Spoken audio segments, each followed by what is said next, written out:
So before we record this week's episode, we just wanted to mention that we know what's going on in the political climate in Minnesota, and I don't remember where I think Virginia. We are going to talk about it. It's just we want to have like lead time and time to like discuss it amongst ourselves, so we all come from the same, perspective, and so we all can talk about it amongst ourselves first. So we don't want you to think we're ignoring what's happening, but we still want to, get this episode out.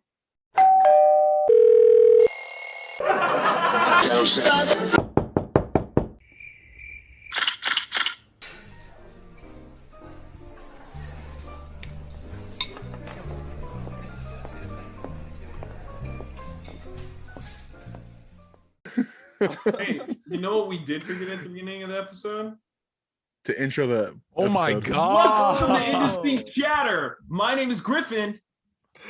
I'm Austin. Funny fucking no, hold up. What the fuck you think you're doing, buddy? How long have we been recording, Griffin?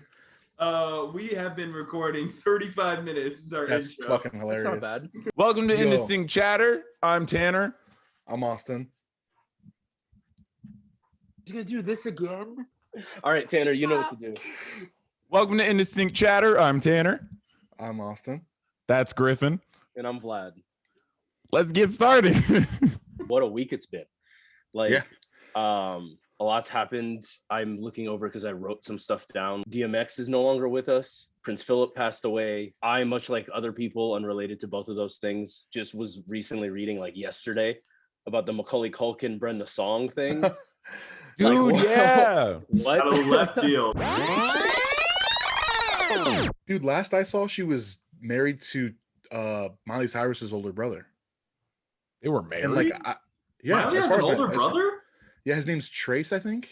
Trey He's in Cyrus from He's in- Metro he- Station He's in Metro Station. Yeah. with Mitchell Musso's older brother. What? Really? Yeah. That's insane. I wonder if that's how Mitchell lead Musso sing- got. The lead singer, who's not Trey Cyrus, is Mitchell Musso's brother. That Yeah. was Trace Cyrus, but whatever.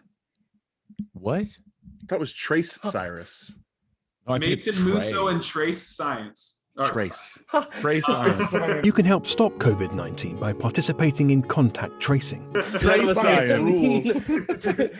Also, We can there's still a use third those, guy who he doesn't have a Wikipedia page because he's broke.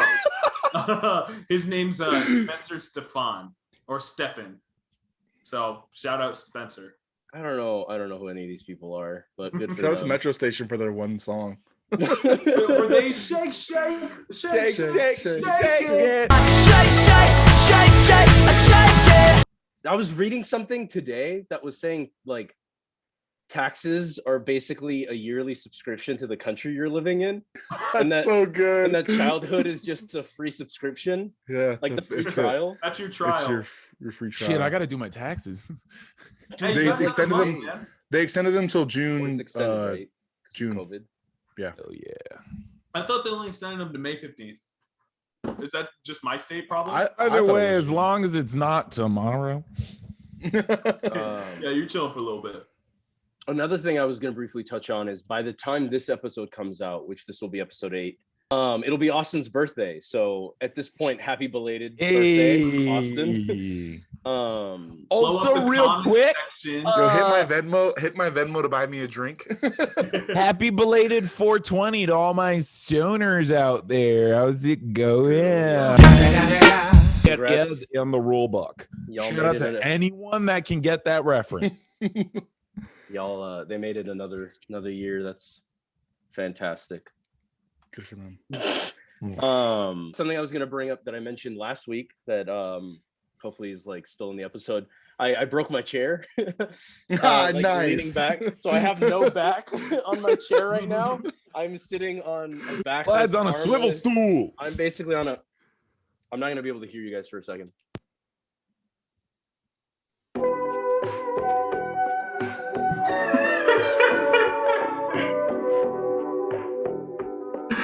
That's beautiful, man. I love that. He texted me last week when I was at my buddy's house, and he was like, "One thing you got to make sure you keep is just make sure you keep the part in about my busted chair." Griff, I like that you had to mention that you were at your buddy's house when you received that text. Listen, dude, I'm just a really social guy. You know what I mean? I got friends in high places. I gotta. That's go cool. We're in a pandemic. Can you guys hear me? Yes, I'm Okay, half cool. vaxxed, bro, and a half. Same. Yeah, dude, half vax is still. You're with half me. everything, Griffin. It's 80%. But and the other thing was, hey, Tanner booked a commercial.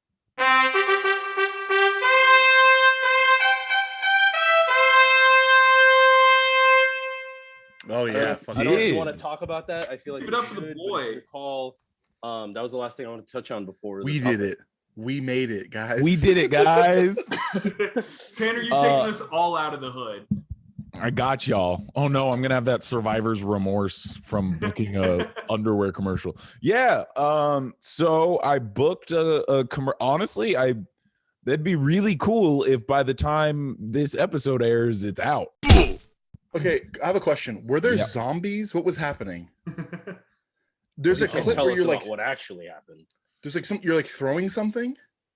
Oh, yeah. Okay. So I don't know how much of it I can actually say. The scene that Austin's talking about, because I sent a like a fucking shitty cell phone monitor video, but there's a scene where I am performing a concert.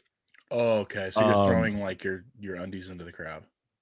Something like that. I don't remember. They had me like toss something to someone, but I don't remember what. It might have been my pick because I was like playing a guitar. So I think they were like, toss the pick into the crowd. So it was really cool. So I got an email from my agent last week that was like, hey, you have this audition, and it was for Pair of Thieves underwear, which is the only underwear I wear. It's a brand that they sell at Target, and I bought it once on a whim. It was mad comfy, and I was just like, cool, I'm gonna just run with this.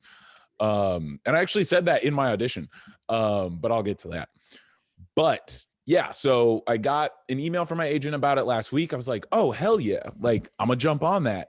Completely spaced. Then I got another email, and she was like, hey, this is due tomorrow. And I was like, oh, right. So I did it literally after we recorded the last episode. Mm-hmm. We finished the last episode, and I just moved my phone, like my lights and everything, to my audition wall. I stripped down to my underwear, and I recorded the audition. Pair of Thieves underwear. And I recorded the audition, and yeah, literally in my slate, I was like, hi, my name is Tanner J. Perry. I'm 6'3", and Pair of Thieves is the only underwear that I wear. Which I think might have helped. And then literally, yeah, the next day, I got a text from my agent that was like, hey, check your email. And I checked my email, and I booked the commercial, and I had a fitting on sometime last week. I don't even remember. And then, yeah, yesterday and today, I got to film, and it was a hell of a lot of fun. I've never been the lead actor in anything, so that was just a really cool, fun experience that I'm very much not used to. Yeah, everyone was just so nice. Honestly, like I was telling my parents and stuff that like just the crew on this, shout out to Party Time Ad Agency and Fanciful Fox It's Tanner's Oscar production speech. company. Thank you guys. Thank you so much. His daytime Emmy. We're gonna play the song to cue him off as well. No. Shout out Jared, Tony, Franco. But yeah, shout out Fanciful Fox and Party Time Ad Agency.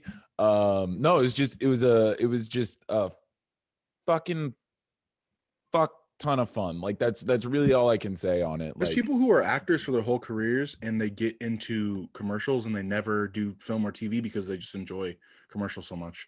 couldn't be Alana me, Vantrub, but Alana Vontrub, the girl who does the AT&T commercials, she started as an actress, and now she writes, directs, produces. She does everything for those.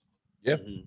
Which Really? is super cool. Yeah. It's yeah, its own especially like industry. specifically the AT&T ones. Like Yeah. she is She's like their now- she's like their director of like marketing. Yeah, There's a it's called- question for y'all about It's a hip hop dance. and rap that I was going to ask later, but I might as well ask it now. For the genre of hip hop and rap, just as one, let's just bring it as like a whole, because I know there's a difference. between these two artists, and there's others, but specifically these two artists, whom do you think is more influential on hip hop and rap as a whole? All three of you, I'm asking. Dr. Dre or Jay-Z? Jay-Z. Dr. Dre.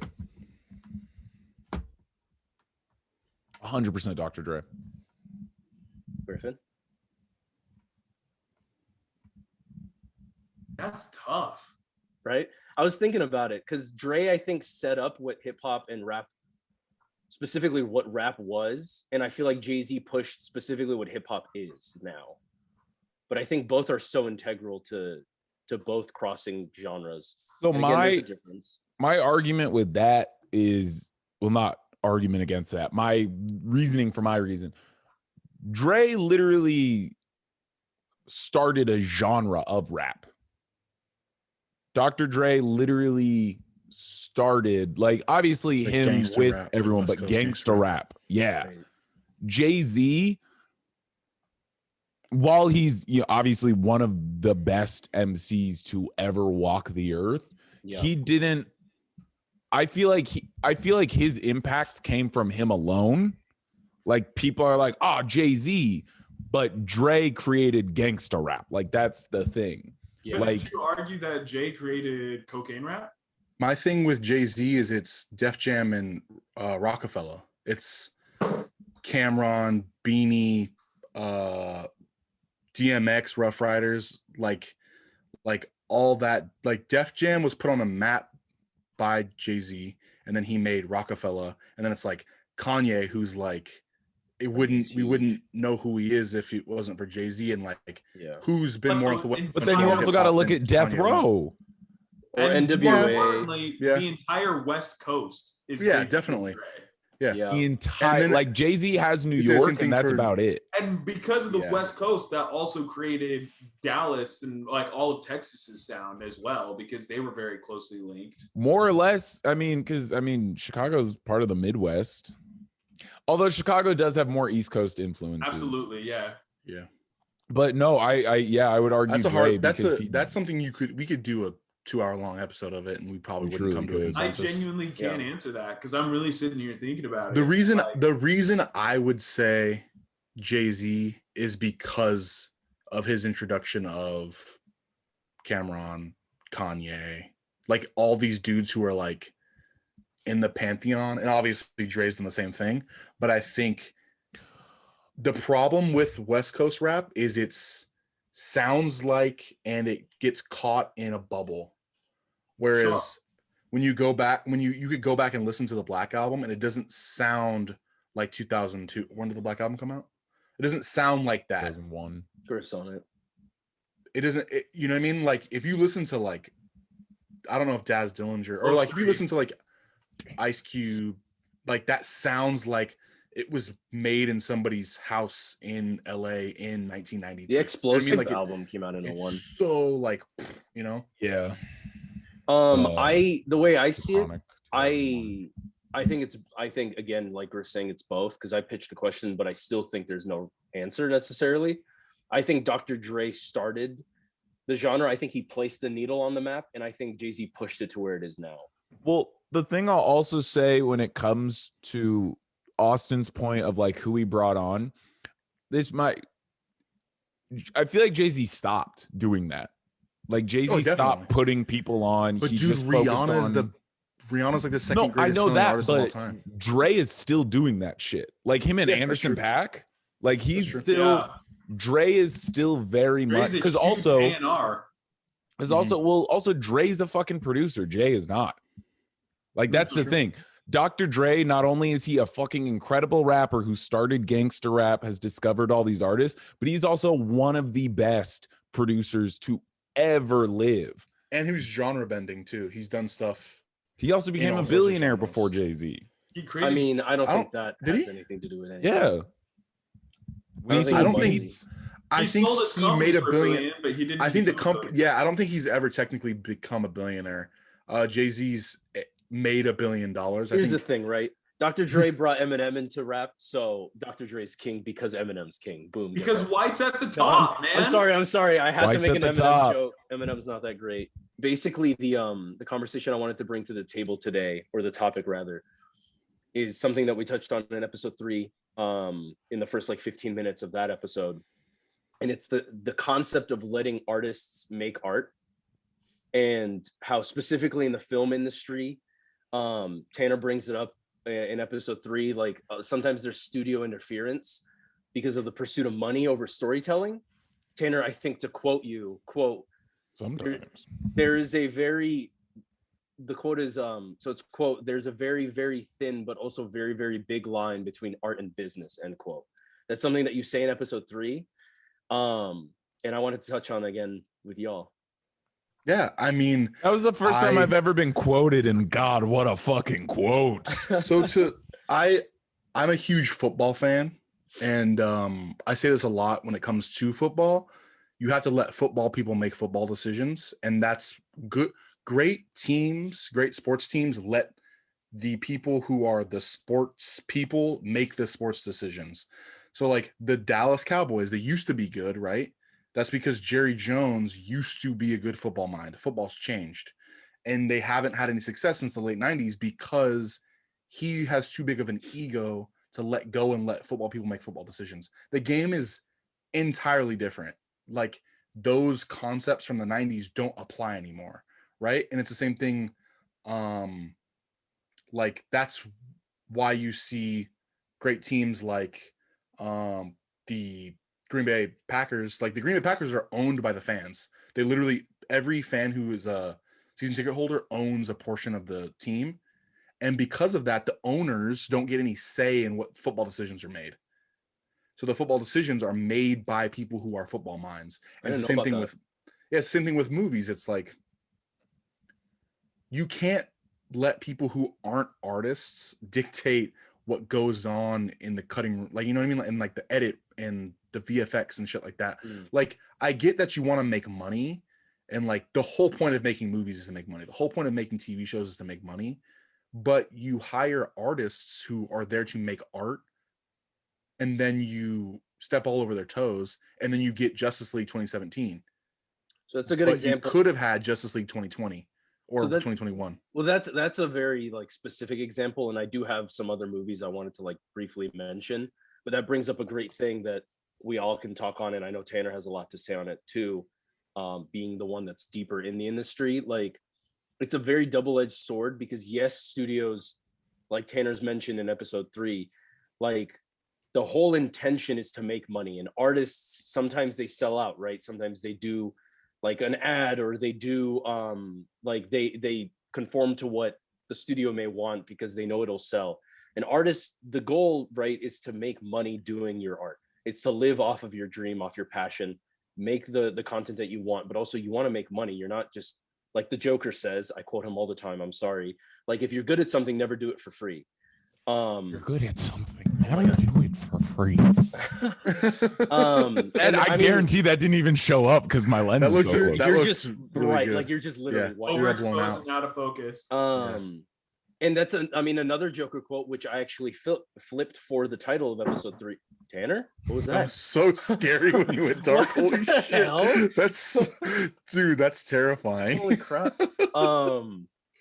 A Joker quote from The Dark Knight is, "It's not about the money, it's about the message." And I flipped that for episode 3, and I said it's not about the message, it's about the money.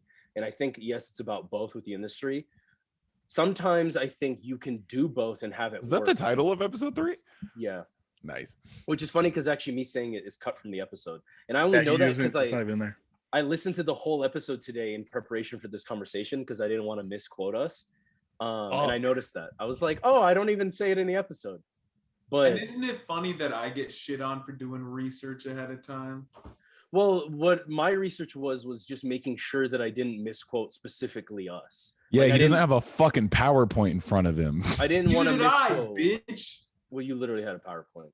But here's the thing, Griffin. People won't know about that because that episode got cut. So get fucked. Get fucked.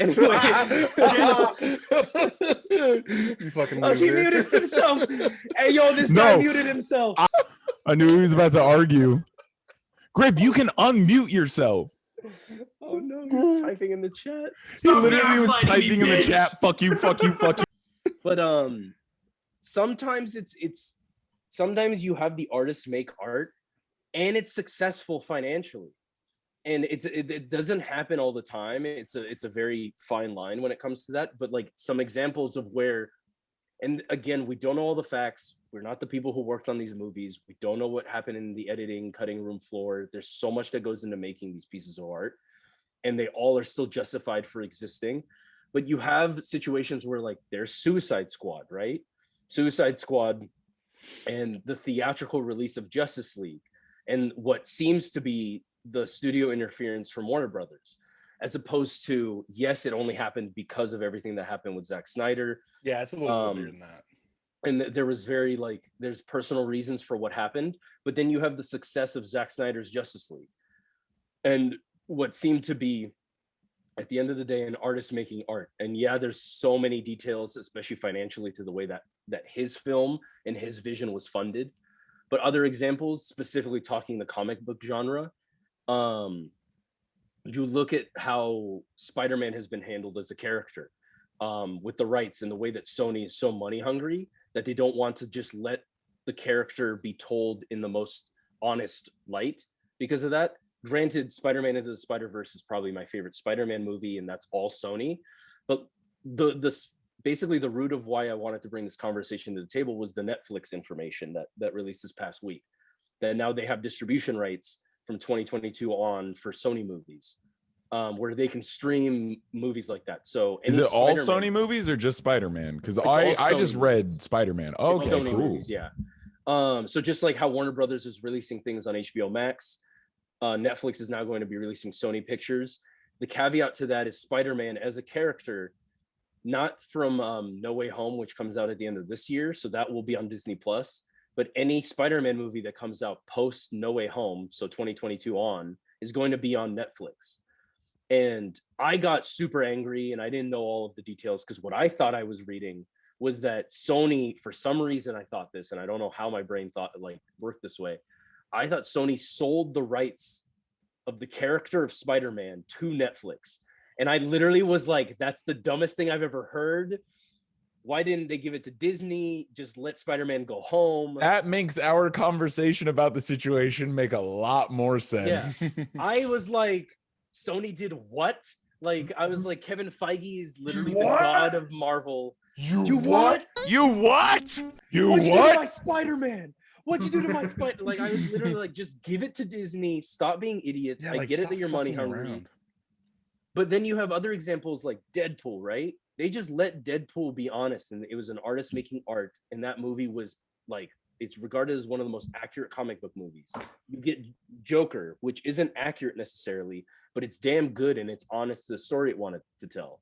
You get Logan, which is honest to the story it wanted to tell, and it's accurate. It's a successful movie, and Fox was a studio that had a history of being unsuccessful with their characters. So it's just a jumbled situation. Those are just some examples I wanted to throw out before we started to talk about it. To me, proves that sometimes, not every time, but letting people do things and not interfering is A24. Like we consider A24 to be indie, but what they do is they just give you a budget. Unless I'm incorrect, Well, they just give them a budget. Yeah, they have a limit. They say you can make a movie up to this point, and then they release it. Okay, so how does it work then? A24 is a distribution company, not a production company. I really said this with my whole chest. I am incorrect. A24 does in fact produce films.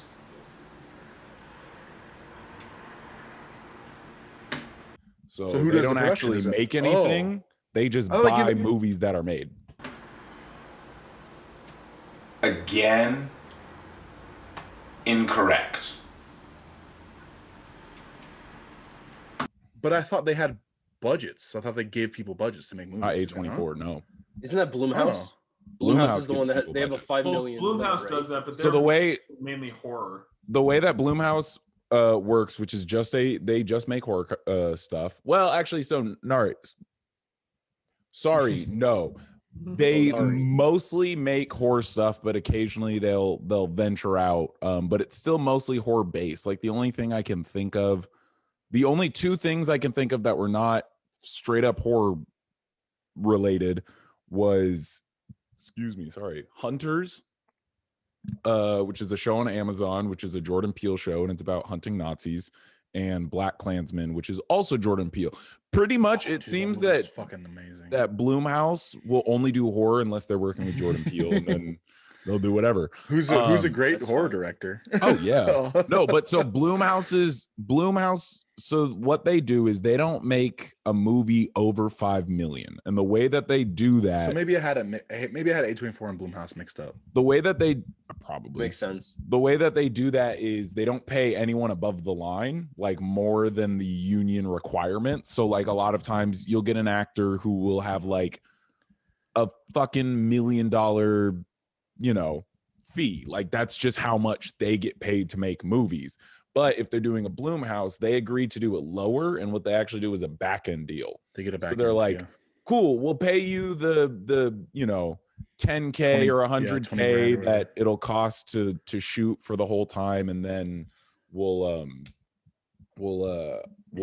if it does well, which almost every fucking Blumhouse movie does, they get a fuck ton of money. Yeah, no, A24 is distribution. Something I heard a long time ago from these like entertainment YouTubers is they were talking about Blumhouse's basically their entire business model is they'll fund a bunch of shit at like $100,000, $500,000, like pretty inconsequential amounts. And like, yeah, they don't always pop off, but they're like, if you fund 4 movies that are $500,000, that's $2 million. But then you may have one movie that makes $100 million. Yeah. That's the reason they're such a successful company, is because they have some movies that just get blown out of the water, and all the other ones are just so ridiculously cheap to make. Yeah, and I think that's a testament to just letting people make the movie. Like they don't like they're like, they're not there to interfere. They're just like, oh yeah, this sounds like a good script. Like Tanner, didn't you pitch Flagstaff to Blumhouse, or have you not? Not yet. Well, I wanted to say something on the note of all this. Nacho Libre. I'm gonna say before Griff gets into this, I can and will go very in. So I'm just gonna let y'all talk it out, and when you're ready to hear me, yeah, I would love to hear you monologue about it. Again, there's a lot of details that we won't know and we won't understand because we haven't worked on them. So I wanted to bring it to the table in a very like ignorant way from my point of view. Like I don't know a lot. No. That's why I'm like staying quiet, just to let you guys know. Like I can and will go very into this. Griff, say your thing. I'll list some examples, and then maybe Tanner can teach us some stuff.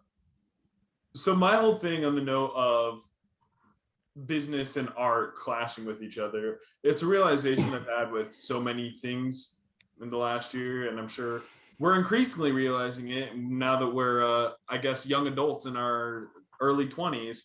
Not all of us. Austin's almost 30. Pushing 30. Pour one out for the next year, baby.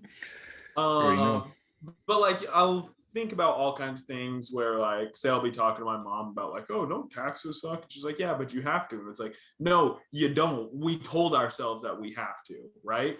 And so I bring that up to say, with regards to art clashing with business, it shouldn't, like, you should just be able to create. I should just be able to go out and take photos whenever I want to. But at the end of the day, I need to pay my bills because we have a world that lives off of bills. You know what industry. I mean? Yeah. So that's why I'm going and doing, like, the reason I keep going to Tucson so regularly right now is because I have a bunch of clients doing grad photos down there. Listen, I'll say this. I mean, I'll preface this by saying, like, hey, I love all my clients. I've grown, I've had a bigger appreciation of grad photos. But I mean, my thing all senior year was sports photography, and I'm a photojournalist and that kind of stuff. That's not grad photo, but I need to pay my bills, you know? And it's the same thing with movies and really all other art, music or otherwise. It's like, we all have our things that we want to do and that actually inspires us. But at the end of the day, for better or for worse, we got to pay our bills. Like, it sucks that it exists this way, but at the end, what are you guys laughing at? No, You're cutting out off. really You- bad. Cut off, and Tanner just ad-libbed, and it was perfect. And you're back now, so. I noticed you guys freezing, and then he said Bills at the right time. How much did you guys miss? Or No. We literally didn't miss anything. I think we're good. Yeah, you were like, I gotta pay my, and then you cut out, and I just went Bills, and then you came back in. Can Yeah, you so, pay like, my In which bills? the four of us will all be a different bill. Let's get Murray. Let's get Nye. You know what I mean? Like we'll all be bills. Anyway, keep going. yeah, it's just like at the end of the day, yeah, we have to make our money, and that's the simple truth. Absolutely. And it sucks. Like I would love to just create all goddamn day. Stop giggling, you sons of bitches. But we're chuckle bunnies. You chuckle Isn't that what you bunnies. want us to do, my guy? You giggle box chuckle bunnies. I think Dude, no one pulls more attention than the two fucking kids with ADHD. Oh my God, the amount of footage that I have of Austin and I specifically fucking around while the two of you are having an intense conversation is insane. well, I don't even know what happened because I look at who's talking. Like out of the 4 frames of us, I was looking at only Griffin this entire time. No, it's because when you were When telling the you Bill said- story, Austin I just just you were looked- like, everyone's gonna be a Bill, and Austin just went, Just deadpan. but like just in a way too long of a time. I'm sorry, Griffin. Continue. What You gotta pay your bills. So what I will say, and this is a specific way to word it, it's not necessarily how I believe it to be, but you could argue art is only art when it's being consumed, and when it's being made, it's a business. NFTs. Like that's a way that you could argue. You know what I mean? Like when you're making a movie, there are deadlines, there are rules, there are regulations, there's money, there's people's time at hand. And only when it's out is it then, okay, now this is being consumed. This is the product that we made. I don't know. That's just something that I thought while we were talking about that. But there's other franchises that do the same thing. You could argue Star Wars. It's always been about money, but there's definitely a difference between the way Star Wars has been produced and the way that I think the vision has been produced when it was just Lucasfilm, as opposed to Lucasfilm being a subsidiary of Disney. Even the Transformers franchise, like again, another nerdy thing, but there was definitely a difference between how Paramount handled it with Michael Bay, and I believe that was more of a studio, and maybe it was just Michael Bay's vision, as opposed to how Bumblebee was, which clearly was Travis Knight's, like, you know, that was his leadership and the way that he envisioned. And it was damn good. Bumblebee was great, and I'm a really huge good. Transformers fan, and yes, it's another brand, much like G.I. Joe, which is now getting the Snake Eyes origin movie. It's another brand that Is it? Yeah. I They're love making Snake Snake Eyes. It's gonna be called, I think, Snake Eyes You're not G.I. even Joe close. Origins. Yeah, Harry Golding from Crazy Rich Asians is playing Snake Eyes. I was just gonna ask, do you know if Ray Parker? Oh, cool. Again, but I guess he isn't. No, dude, Ray Park got canceled because he like went on some crazy racist rant Damn. or something. Really? It might not have been We racist, are- but I mean, he he's Darth Maul. definitely did something like that. People were like, no. Interesting, because there were like speculations that he's gonna be a Maul. live action Darth Maul again in coordinates to a sequel to Solo, because they set up him and I sure hope so. I mean, I don't know what happened Solo. if he did something And terrible. Emilia then, Clarke. you know. that would suck. But those are other examples. I love the Transformers series. Another part, like Transformers and Star Wars were the 50-50 that were my childhood when it came to like films and like toys and everything. And being a hardcore Transformers fan for as like weak as the franchise is, sorry other Transformers fans, but you know it's true. Like Bumblebee was phenomenal, right? Like, and seeing the Cybertron footage, 5 minutes of it, you can watch it on YouTube and go to the comments and look at the nerds talk about Optimus Prime's design. Phenomenal. And the fact that they're making another they're making I think it's going to be called The Transformers or something. And I'm pretty sure it's going to be helmed by Travis Knight. Like that gets me. They're super rebooting curious. I think Bumblebee, the intention, and again, I didn't work on it. I don't know anything that studios really are ever intending. From my understanding, Bumblebee was going to be a soft reboot if it was successful, and if it wasn't, it would fit into the canon of the Bayverse. Nice. It's kind of like this new Suicide Squad, right? It's like it's a soft reboot. If it's good, then it'll like reset it, that's but if just a it's reboot. terrible, then it's just like, I think the Suicide okay. Squad. I think James Gunn's The Suicide Squad is just a straight up. dude, it looks so But it's good. in canon with Birds of Prey and like the DCEU. Well, that's the thing is I think they said that it's still a soft reboot, but it's still fully connected. Because I mean, it's the same actors, same situation. Like that's the thing. Here, the thing about like the whole Suicide Squad situation is they're gonna have to introduce the Joker again, and I highly doubt that they're gonna fully recast it. Well, they might not have to because since it's in canon with Birds of Prey, I haven't seen Birds. What just happened? Oh, Griffin you're raising raised his hand. Yeah. Does that move the pinning? I guess so. No, it doesn't. What's up? I was just gonna It say moved it super for me. quick, just that we don't inadvertently cancel Ray Park. Yes. Controversy with him was a video of him receiving oral sex from his wife was up on his Instagram. Right. It's I do believed that remember his hearing account about was hacked.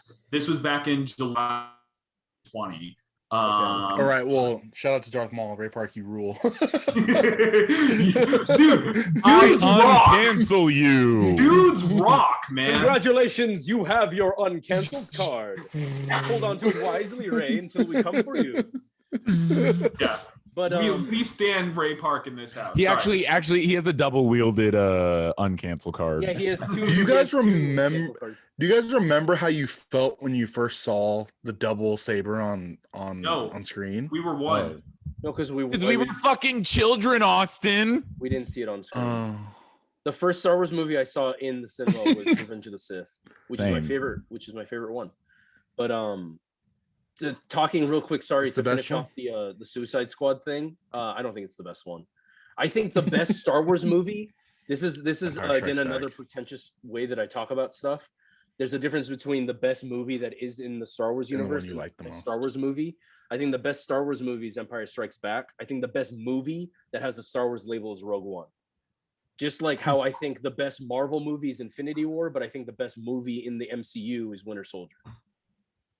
Iron Man, but continue. no way. But anyway, What did you just say? to touch on and very quickly, I've talked so much about it, and this is what happens when I like bring the conversation, I guess. But it's the Suicide Squad thing. If it's in canon with Birds of Prey, which is what they've confirmed. I haven't seen Birds of Prey, but I know some of y'all have. Harley broke up with the Joker, so I don't think we'll be seeing the Joker. Joker broke up with Harley. Rosie Perez is in that movie. I love Rosie Perez. Vlad said, Yeah, he broke. I mean, here's the thing. He broke up with her, but like he's not dead. No, but my point was, why would they reintroduce him? Because he's the fucking Joker. Like because also here's the thing. Harley Quinn can be her own character without the Joker. Same thing with Joker. Joker can exist without Harley Quinn. I genuinely think that the two of them can exist in the same universe, even the same movie, and they can still be broken up. Like I don't think she has to be his motivation for being in the movie and vice versa. No, I don't think they do. But I also just feel like it's not warranted that he shows up unless he's the antagonist of the film. Which I is don't what like Jared the Leto, original was gonna but be. I really feel bad for Jared Leto's Joker. What don't you like 'Cause about that Jared Leto? character, he's just Is it his I don't collaboration like- with Gucci? Because I get it that it's a little annoying, but otherwise he's a manhunt. I actually he's a fucking cultist. Y'all, didn't we have a well, topic? no. On that note, This I is the went topic. to a couple weeks ago. I went to Yuma and I was off-roading out there, and something possessed me to download a bunch of 30 Seconds to Mars albums and listen to them because I used to That's love great. them back in the day. It's something I have on my notes for future topics. I was listening to their album "This Is War." Oh, you guys can't. It's their hear me. newest one. No, we can hear you now. Okay, it's because just choppy a little bit. It'll it's be unstable. it'll be tough to edit. I think it's fine. Should I shut up? No, Yeah. keep going. Okay. I didn't mean like you're an issue. No, I. Whatever. I'm gonna shut up. Right when it's like, no, it's not an issue. Frozen. When you freeze for like 1 second at a time. It's like Oh, he's just waiting now. So should I talk or not? Yeah. Okay, I'm driving to Yuma off-roading. I downloaded a bunch of old 30 Seconds to Mars albums and listening to their album This Is War specifically. That's one with the tiger on the face, on the cover. That album was interesting because their old stuff was like cool, genuinely great, like pop punk or just rock music in general. Or you can really stop smiling, Tanner. I know it stopped for a second there. You can really his culty mindset start to come up, and you can hear in all of his lyrics. I'm going to the bathroom. Whoa! Oh, now Austin. Oh, I thought Austin was frozen. Can you repin us? Are we pinned on your end, Tanner? Yeah, everyone's still fine. Griffin's top left for me and is driving me insane. Yeah, he's top left for me, and it's just it's literally insane because I'm looking there and I'm like, this isn't where he's supposed to be. No, literally we're all still in our normal pins. There we go. Oh God, I fixed everybody. My point is I have an interesting conversation about 30 Seconds to Mars. I was gonna say also, if you guys want, you can pin us in the specific. Yeah, I just did that. Yeah, you can just move. Oh, I can move myself. The thing about Jared Leto's Joker is I think they did such a good job, like character design. People talk shit about it. I think he looks cool as shit. The tattoos, he's crazy. He is cool. He's like a millionaire, like wannabe rapper. Like he wears like the cool clothes and he has like the cool car. I think that's fucking cool. He like runs the underground. Yeah, and I think that's such a cool like idea for the Joker to look like that and be like that, and like to be fucking like criminally insane instead of like being like this like philosopher how he's been like since how we know him. Because that's the thing. I just want that character back. I think he's cool as fuck. David Ayer's version of like I gotta say David Ayer's version. Jared Leto, he obviously gave the performance, but as far as the looks, David Ayer specifically was like, yo, I want to make him look like an East LA gangster. Like that's what the fucking tattoos are based on. They're based on actual East LA like gang tattoos. He looks cool as fuck. David Ayer's from East LA. Like he wrote motherfucker wrote Training Day. God damn. But yeah, no, because that's literally what a modern criminal would look like. Like someone at Joker's status today, or at least back in 2016, would look like that. They're not going to walk around in the fucking coattails, long ass, colorful suit and be like, "Ooh, hee hee." Like, no, that would look grill fucking bizarre. Well, so purple Lamborghini. Purple Lamborghini lurking. There is literally no definitive Joker. Oh yeah, there's the Joker for everybody, and it's the same thing with Batman. Robert Pattinson recently talked about it, I believe, where there was a quote of him talking about how there is no Batman, there is no one Batman. So like everyone's take on it, like Matt Reeves' take on the Batman is going to be like, it'll be unique, and I think that'll be cool because to many people, the voice of Kevin Conroy and Mark Hamill are the Batman and the Joker respectively, and I'm in that boat where, you know, there was the Batman in the animated series and then like the Justice League animated series. There's the Batman Arkham video games. They're all phenomenal. My favorite version of Batman is the Arkham verse series. Like the Arkham series, like the games are phenomenal and stuff. I was replaying the first in the series this week. But there is no Batman, there is no Joker. There's the comics, which you're reading. And that's much like every book. It's an intimate way of taking on a story because you're creating the voice, you're creating the character. You're creating the persona. So people trashing on Jared's Joker because it's not the Joker. Neither was Heath's, and his was successful. Neither was Joaquin's. His was successful. Why can't Jared get his own? I think that you guys might not remember, but when they cast Heath Ledger, they were like, people were fucking like, everyone trashed on it. They were like, he's not gonna do it. Like, oh, he's a pretty boy. Same thing with Ben playing Batman. Mm-hmm. Yeah. Same thing with Robert Pattinson playing Batman. Literally anytime there's a comic book, anytime DC has a comic book like casting announcement, people always shit on it, and it's yet to actually fail. But what was I gonna say? Dude, Gal Gadot is perfect as Wonder Woman, and Vin Diesel is perfect as Groot. Yeah. Way to ruin the conversation, Griffin. Yeah, thanks, man. Bradley Cooper as Rocket's pretty good. Isn't Vin Diesel gonna be like Black Bolt or something in something? No, they were gonna do that, and then they ended up doing the Inhumans TV show, which did really bad. And then they're just like, hey, we're just not gonna talk about Inhumans. I for a while. remember that with Dude, talk about. Go ahead. the dog. Is it the one with the dog? Lockjaw. Oh yes, Lockjaw. Damn, that shit was trash. I watched like 2 episodes. You talk about The Rock's Black Adam. Like they started filming this week after. They started filming on a Friday. That was Bless weird. you. Thanks, dude. After what, like 7 years of it being confirmed, but I found out like the other day that apparently it was rumored that The Rock wanted to play the Black Adam, or Black Adam rather. Oh, my God. Oh no! Can you just put like blackface Adam Sandler? I found out that it was like rumored and speculated that The Rock wanted to play Black Adam in like 2007. What? Manifesting your dreams, bro. Why did it like there was a picture that someone reported like The Rock like wanting to play Black Adam, and it was him from like the game plan.